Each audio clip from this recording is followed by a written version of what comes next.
ಧಾರವಾಡದಲ್ಲಿ ಎಂಜೆಡಿ ಶಾಖೆಯ ವತಿಯಿಂದ ವಿದ್ಯಾರ್ಥಿ ವೇತನ ವಿತರಣಾ ಕಾರ್ಯಕ್ರಮ ಯಶಸ್ವಿಯಾಗಿ ನಡೆಯಿತು.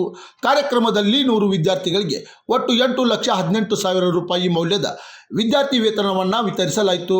ವಿದ್ಯಾರ್ಥಿಗಳ ಶಿಕ್ಷಣಕ್ಕೆ ಉತ್ತೇಜನ ನೀಡುವ ಉದ್ದೇಶದಿಂದ ಆಯೋಜಿಸಲಾಗಿದ್ದ ಈ ಕಾರ್ಯಕ್ರಮದಲ್ಲಿ ಜಿಲ್ಲಾ ಅಧಿಕಾರಿ ಸ್ನೇಹಲ್ ಆರ್, ಅಧಿಕಾರಿ ಅನುಪ್ರಿಯಾ ಶಾಖ್ಯಾ, ಮಹಾಪೌರ ಜ್ಯೋತಿ ಪಾಟೀಲ್, ಪೊಲೀಸ್ ಅಧ್ಯಕ್ಷ ಗುಂಜನ್ ಆರ್ಯ ಹಾಗೂ ಕರ್ನಾಟಕ ವಿಶ್ವವಿದ್ಯಾಲಯದ ಪ್ರಾಧ್ಯಾಪಕಿ ಮತ್ತು ಅಧ್ಯಕ್ಷ ಸಂಗೀತಾ ಮನಿ ಮುಖ್ಯ ಅತಿಥಿಗಳಾಗಿ ಭಾಗವಹಿಸಿದ್ದರು.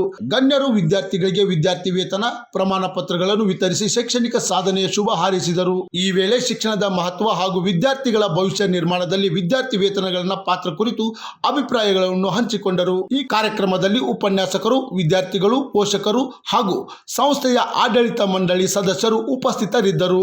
100 ವಿದ್ಯಾರ್ಥಿಗಳಿಗೆ 8.18 ಲಕ್ಷ ರೂಪಾಯಿ ವಿದ್ಯಾರ್ಥಿ ವೇತನ ವಿತರಿಸುವ ಮೂಲಕ ವಿದ್ಯಾರ್ಥಿಗಳ ಉನ್ನತ ಶಿಕ್ಷಣ ಮತ್ತು ಉಜ್ವಲ ಭವಿಷ್ಯಕ್ಕೆ ಎಂಜೆಡಿಯು ಸಂಸ್ಥೆ ಮತ್ತೊಂದು ಮಹತ್ವದ ಹೆಜ್ಜೆ ಇಟ್ಟಿದೆ. ಕ್ರಾಂತಿ ಸಮಾಚಾರ ಟಿವಿ ಧಾರವಾಡ.